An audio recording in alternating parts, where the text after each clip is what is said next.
தேவையான ஊட்டச்சத்தை நம்ம கொடுக்கணும். அதை நம்ம எதுலேருந்து தயாரிக்கலாம்னு பார்த்தோம். பஞ்சகாவியங்கிற ஒரு பயிர் வளர்ச்சி உள்ளதை நம்ம தயார் பண்ணோம். அது எதுலேருந்து கிடைக்குதுங்க? மாட்டுலேருந்து கிடைக்குது. மாட்டுலேருந்து கிடைக்கக்கூடிய என்னென்ன பொருள் பார்த்தோம்?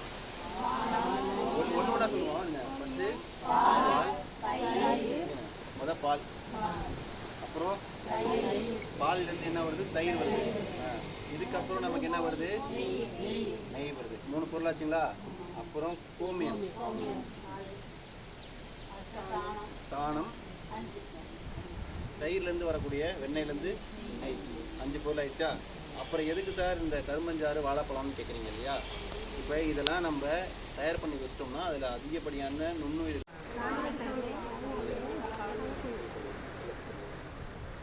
இதில் வெல்லத்தையும் நம்ம ஆட் பண்ணிக்கலாம்.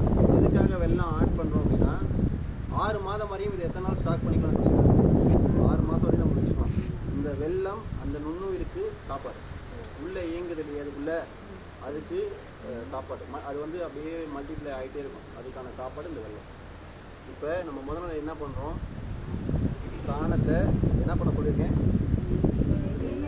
எதுக்காக பிசைஞ்சு வைக்கணும்?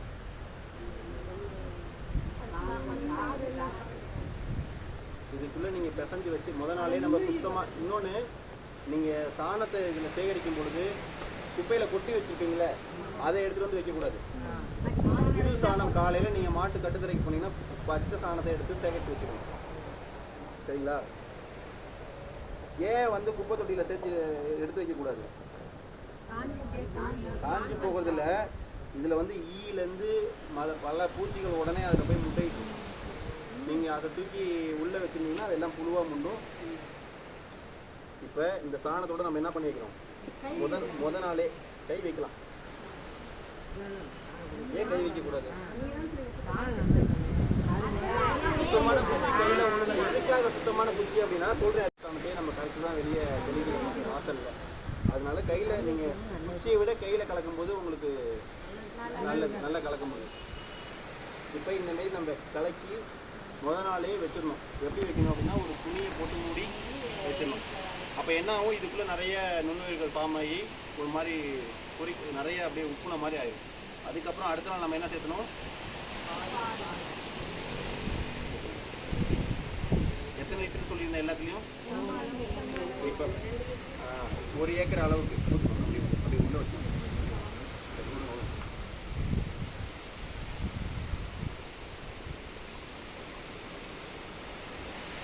பால் 2 லிட்டரு, அப்புறம் தயிர்,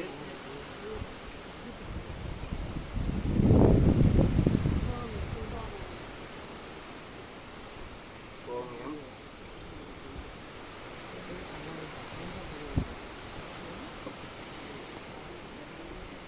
கரும்பஞ்சாறு,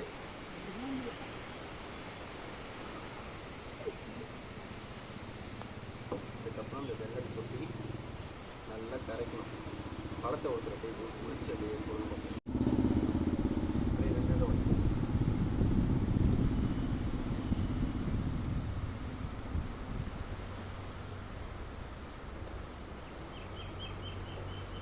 நம்ம தண்ணி யூஸ் பண்ணலாமா? யூஸ் பண்ணக்கூடாது. எப்போ பயன்படுத்தணும் இந்த தண்ணி?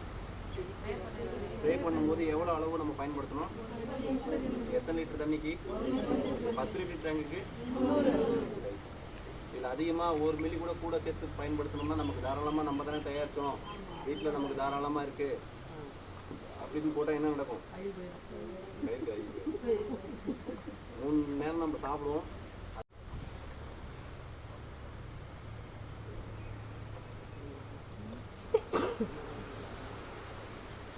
இன்னும் நல்லா எல்லாமே கரைஞ்சிச்சுன்னா ஒரு கொஞ்சம் பழம் கனியாமல் இருக்குது. அதனால் ஒன்றும் பிரச்சனை இல்லை, அது இதாகிடும். இப்போ இந்தமாரி கலர் தெரியுதா உங்களுக்கு?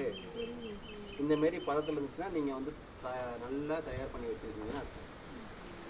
இதை எத்தனை நாள் ஊறலில் வைக்கணும்? நம்ம 7 நாள். பூச்சி இருக்கு.